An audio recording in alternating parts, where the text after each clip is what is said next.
Capítulo 10. O Grande Resgate. Quando a proteção das leis humanas for retirada daqueles que honram a lei de Deus, haverá em diferentes países um movimento simultâneo com o objetivo de destruí-los.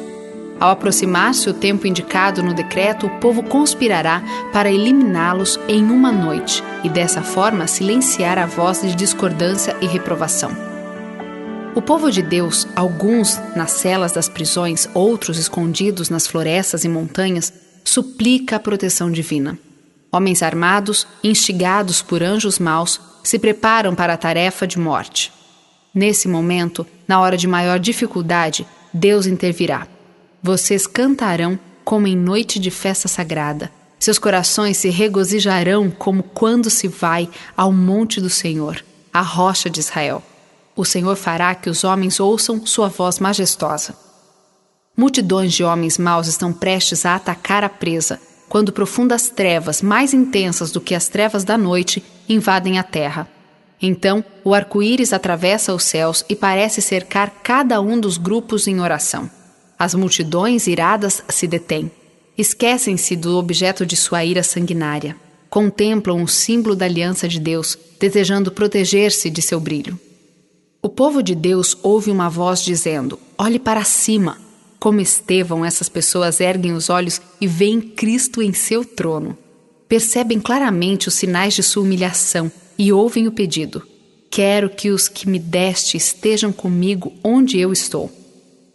Então, Jesus diz: eles vêm, santos, inocentes, incontaminados, guardaram a palavra da minha paciência.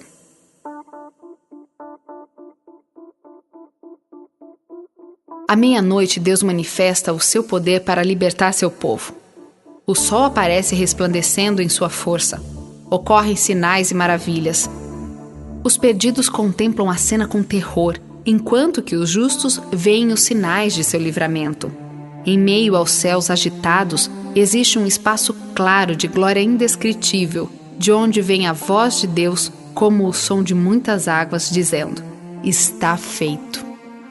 Essa voz abala os céus e a terra. Há um grande terremoto, e nunca havia ocorrido um terremoto tão forte como esse, desde que o homem existe sobre a terra. Perigosas rochas são espalhadas por toda parte. O mar agita-se em fúria. Ouve-se o som do furacão, semelhante à voz dos demônios. A superfície da terra está sendo partida. Seus próprios fundamentos parecem ceder. Os portos marítimos, que pela sua iniquidade se tornaram como Sodoma e Gomorra, são engolidos pelas águas enfurecidas. Grandes pedras de Saraiva realizam sua tarefa destruidora. Orgulhosas cidades são destruídas. Luxuosos palácios, nos quais pessoas desperdiçaram suas riquezas com a glorificação própria, desmoronam-se diante de seus olhos. As paredes das prisões se fendem e o povo de Deus é libertado. As sepulturas são abertas e multidões que dormem no pó da terra acordarão. Uns para a vida eterna, outros para a vergonha, para o desprezo eterno. Até mesmo aqueles que o traspassaram, os que zombaram da agonia de Cristo, e os mais severos inimigos da verdade ressuscitam para contemplá-lo em sua glória e ver a honra concedida aos fiéis e obedientes. Violentos relâmpagos envolvem a terra num lençol de chamas.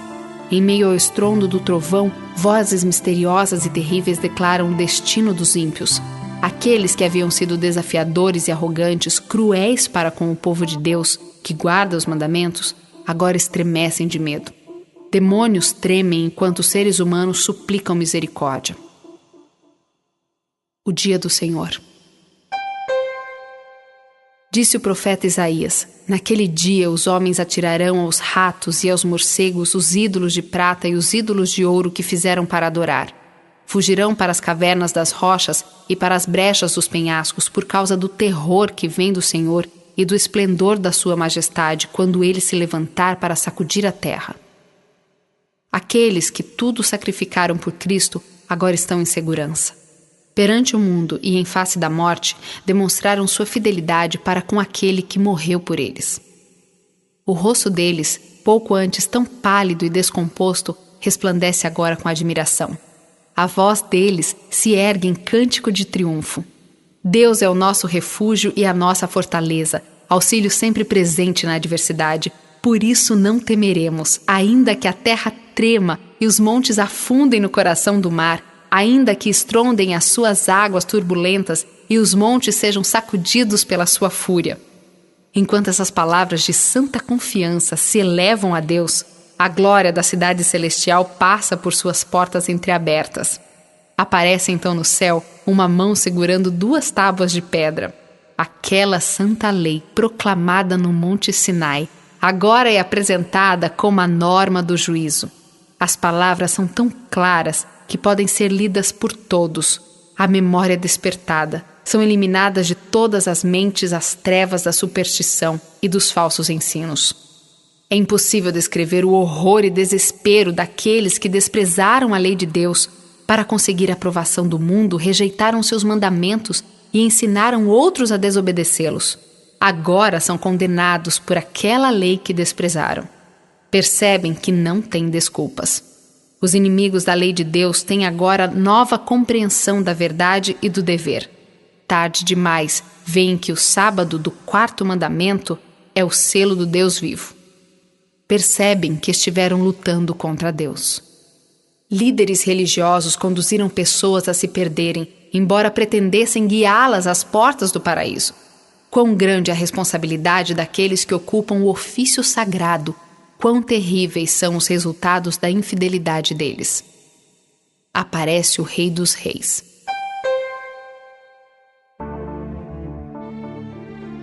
A voz de Deus é ouvida, declarando o dia e a hora da vinda de Jesus. O povo de Deus fica a ouvir, tendo o rosto iluminado com sua glória. Imediatamente surge no leste uma pequena nuvem escura. É a nuvem que envolve o Salvador. Em solene silêncio, o povo de Deus a observa enquanto se aproxima, até ela se tornar uma grande nuvem branca, mostrando na base uma glória semelhante ao fogo consumidor, e por cima o arco-íris do concerto. Agora, não mais como homem de dores, Jesus aparece como poderoso vencedor. Santos anjos em vasta e incontável multidão acompanham o Salvador. Milhares de milhares e milhões de milhões. Todos os olhos contemplam o príncipe da vida. Uma coroa de glória está sobre a santa cabeça. Seu rosto emite um brilho deslumbrante, como o sol do meio-dia. Em seu manto e em sua coxa está escrito este título: Rei dos Reis e Senhor dos Senhores. O Rei dos Reis desce sobre a nuvem, envolto em fogo flamejante. A terra treme diante dele. Nosso Deus vem, certamente não ficará calado. À sua frente vai um fogo devorador e ao seu redor uma violenta tempestade. Ele convoca os altos céus e a terra para o julgamento do seu povo. Então, os reis da terra, os príncipes, os generais, os ricos, os poderosos todos, escravos e livres, esconderam-se em cavernas e entre as rochas das montanhas. Eles gritavam às montanhas e às rochas: caiam sobre nós e escondam-nos da face daquele que está sentado no trono e da ira do Cordeiro, pois chegou o grande dia da ira deles. E quem poderá suportar? Cessou a zombaria. Os lábios mentirosos estão em silêncio. Ouve-se apenas a voz de orações e o som de choro. Os ímpios suplicam para que sejam sepultados sob as rochas das montanhas, em vez de ver o rosto daquele que desprezaram. Eles conhecem aquela voz que penetra no ouvido dos mortos. Quantas vezes aquele delicado som os chamou ao arrependimento? Quantas vezes foi ouvida nas súplicas tocantes de um amigo, um irmão, um salvador? Aquela voz desperta lembranças de advertências desprezadas, de convites recusados. Ali estão os que zombaram de Cristo em sua humilhação. Ele declarou: chegará o dia em que vereis o Filho do Homem assentado à direita do Poderoso e vindo sobre as nuvens do céu. Agora contemplam Jesus em sua glória e ainda devem vê-lo assentado à direita do poderoso Deus. Ali está o orgulhoso Herodes, que zombou do título real de Cristo. Ali estão aqueles que com mãos ímpias colocaram sobre sua cabeça a coroa de espinhos e na mão uma imitação de cetro. Aqueles que se prostraram diante dele em zombaria blasfema, que cuspiram no príncipe da vida. Tentam fugir de sua presença. Aqueles que pregaram suas mãos e pés contemplam esses sinais com terror e remorso. Com terrível precisão, sacerdotes e príncipes recordam-se dos acontecimentos do Calvário, quando, balançando a cabeça em satânica alegria, exclamaram: salvou os outros, mas não é capaz de salvar a si mesmo. Mais alto que o grito crucifica-o, crucifica-o, que ecoou por toda Jerusalém. Eleva-se o choro desesperado. Ele é o Filho de Deus. Eles procuram fugir da presença do Rei dos Reis. Na vida de todos os que rejeitam a verdade, há momentos em que a consciência é despertada, em que a mente é oprimida por inúteis decepções. Mas o que é isso ao ser comparado com o remorso daquele dia? No meio do terror que atinge essas pessoas, é ouvida a voz dos salvos exclamando: este é o nosso Deus, nós confiamos nele e ele nos salvou. A voz do Filho de Deus chama os salvos que dormem. Por toda a terra os mortos ouvirão aquela voz e os que a ouvirem viverão. Um grande exército de toda a nação, tribo, língua e povo. Do cárcere da morte eles vêm, vestidos de glória imortal, clamando: onde está, ó morte, a sua vitória? Onde está, ó morte, o seu aguilhão? Todos saem do túmulo com a mesma altura que tinham quando lá entraram. Todos, porém, surgem com a saúde e vigor da eterna juventude. Cristo veio para restaurar aquilo que havia sido perdido. Ele mudará nosso corpo corrompido e o transformará conforme seu corpo glorioso.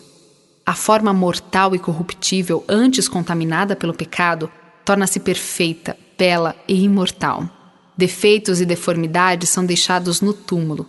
Os salvos sairão e saltarão, crescendo até a estatura completa da raça humana em sua glória primitiva, sendo removidos os últimos resquícios da maldição do pecado.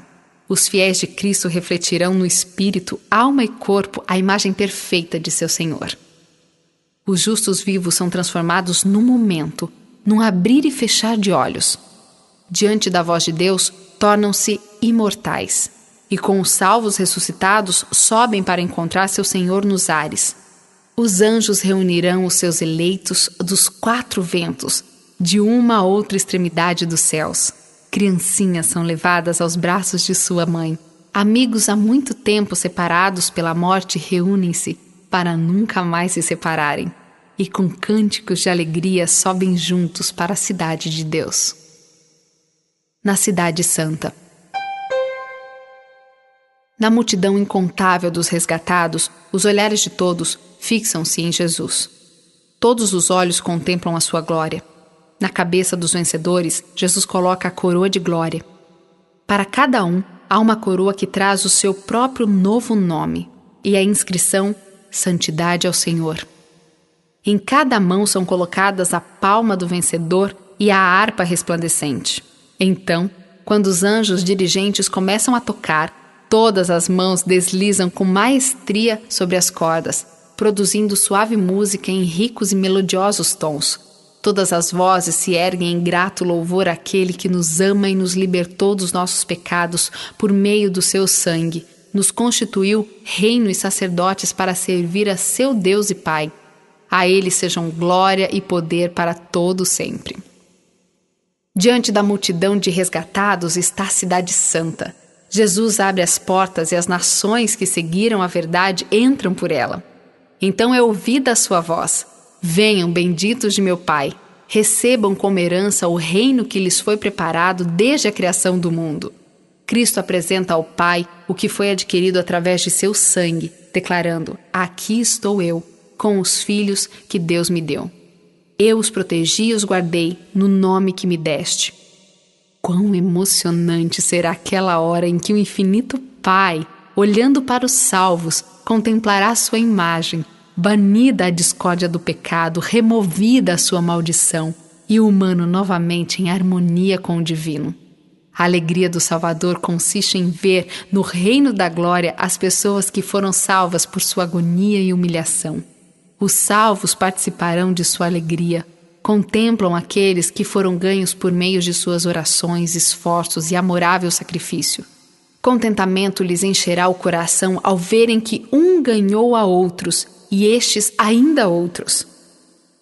O encontro de Adão com Cristo. Quando os resgatados são recebidos na cidade de Deus, um exultante brado ecoa pelo ar. Adão e Jesus, o segundo Adão, estão prestes a se encontrar. O Filho de Deus recebe o Pai de nossa raça, o ser que ele criou, que pecou e por cujos pecados os sinais da crucifixão aparecem no corpo do Salvador. Quando Adão percebe os sinais dos pregos, lança-se em humilhação aos pés de Jesus. Mas o Salvador o levanta, convidando-o a contemplar de novo o paraíso do qual fora separado havia tanto tempo. A vida de Adão havia sido cheia de tristeza. Cada folha que murchava, cada vítima do sacrifício, cada mancha na pureza do ser humano era uma lembrança de seu pecado. Foi terrível a agonia do remorso ao enfrentar a vergonha que ele trouxe a si mesmo por causa do pecado. Ele se arrependeu sinceramente de seu pecado e morreu esperando a ressurreição. Agora, através da cruz, Adão é reintegrado ao Éden. Dominado pela alegria, contempla as árvores que já foram seu prazer, cujos frutos ele próprio colhera nos dias em que vivia sem pecado. Vê as videiras que sua própria mão tratou, as flores de que cuidou com tanto prazer. Isso é realmente o Éden restaurado. O Salvador leva-o à árvore da vida e pede-lhe que coma. Adão contempla uma multidão de sua família resgatada. Lança então sua coroa aos pés de Jesus e abraça o Salvador. Dedilha a harpa e através do céu ecoa o cântico de triunfo. Digno é o Cordeiro que foi morto. A família de Adão lança suas coroas aos pés do Salvador, inclinando-se perante ele em adoração. Anjos choraram quando Adão pecou e se alegraram quando Jesus abriu a sepultura de todos os que creram em seu nome. Contemplam agora a salvação e unem a voz em louvor. Sobre o mar de vidro misturado com fogo está reunida a multidão dos que tinham vencido a besta, a sua imagem e o número do seu nome. Aqueles que foram redimidos entre os seres humanos estão cantando o cântico de Moisés, servo de Deus, e o cântico do Cordeiro. Apenas eles podem aprender aquele cântico, pois é o cântico de sua experiência, e jamais alguém teve experiência semelhante. Eles seguem o Cordeiro por onde quer que ele vá. Esses, tendo sido levados ao céu dentre os vivos, são primícias a Deus e ao Cordeiro. Passaram pelo tempo de angústia como nunca houve desde o início das nações. Suportaram a aflição do tempo de angústia de Jacó. Permaneceram sem intercessor durante os juízos finais de Deus. Eles lavaram as suas vestes e as alvejaram no sangue do Cordeiro. Mentira nenhuma foi encontrada em suas bocas. São imaculados diante de Deus. Nunca mais terão fome, nunca mais terão sede. Não os afligirá o sol, nem qualquer calor abrasador, pois o Cordeiro que está no centro do trono será o seu pastor. Ele os guiará às fontes de água viva, e Deus enxugará dos seus olhos toda lágrima. Os resgatados na glória. Em todos os tempos, os escolhidos do Salvador andaram por caminhos estreitos. Foram purificados na fornalha da aflição. Por amor a Jesus, suportaram ódio, calúnia, negação própria e amargo desapontamento. Compreenderam quão maligno é o pecado, seu poder, sua culpa, suas desgraças. Olham para ele com aversão. Ao perceberem o sacrifício infinito feito para resgatá-los, tornaram-se humildes e com o coração repleto de gratidão. Amam muito, porque foram muito perdoados.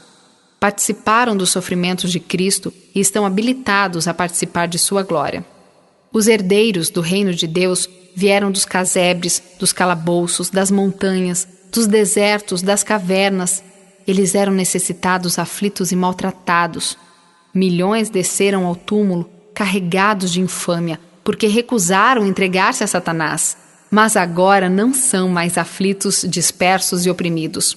Acham-se com vestes mais belas do que já usaram os maiores nobres da terra e coroados com diademas mais gloriosos do que os que já foram colocados nos monarcas terrestres. O Rei da Glória enxugou todas as lágrimas. Entoam um cântico de louvor claro, doce e harmonioso. A harmonia espalha-se através do céu. A salvação pertence ao nosso Deus, que se assenta no trono e ao Cordeiro. E todos respondem amém. Louvor e glória, sabedoria, ação de graças, honra, poder e força sejam ao nosso Deus para todo sempre. Nesta vida podemos apenas começar a compreender o maravilhoso tema da salvação. Com nossa mente finita, podemos entender de forma muito superficial a vergonha e a glória, a vida e a morte, a justiça e a misericórdia que se encontram na cruz. Porém, mesmo com o máximo esforço de nossa capacidade mental, deixamos de assimilar seu completo significado. O comprimento e a largura, a profundidade e a altura do amor que salva são apenas vagamente compreendidos. O plano da salvação não será completamente entendido, mesmo quando os resgatados virem como são vistos e conhecerem como são conhecidos. Mas através das eras eternas, novas verdades serão continuamente apresentadas à mente cheia de admiração e encanto. Ainda que as tristezas, dores e tentações da terra tenham terminado e removidas suas causas, o povo de Deus sempre terá um conhecimento claro e inteligente do que a sua salvação custou. A cruz será o cântico dos salvos por toda a eternidade. Em Cristo glorificado, eles contemplarão Cristo crucificado. Jamais será esquecido que a majestade do céu se humilhou para levantar o ser humano decaído, que ele suportou a culpa e a vergonha do pecado e a ocultação da face de seu Pai, e também que as aflições de um mundo perdido lhe quebrantaram o coração e lhe aniquilaram a vida. O Criador de todos os mundos deixou de lado sua glória por amor ao ser humano, e isso despertará eternamente a admiração do universo. Quando a multidão dos salvos olha para o seu Redentor e todos entendem que seu reino não terá fim, irrompem no cântico. Digno, digno é o Cordeiro que foi morto e nos resgatou para Deus com seu precioso sangue. O mistério da cruz explica todos os outros mistérios. Será visto que aquele que é infinito em sabedoria não poderia elaborar outro plano para nos salvar, a não ser o sacrifício de seu Filho. O benefício desse sacrifício é a alegria de povoar a terra com seres resgatados, santos, felizes e imortais. O valor de cada pessoa é tão grande que o Pai está satisfeito com o preço pago. E o próprio Cristo, contemplando os frutos de seu grande sacrifício, fica igualmente satisfeito.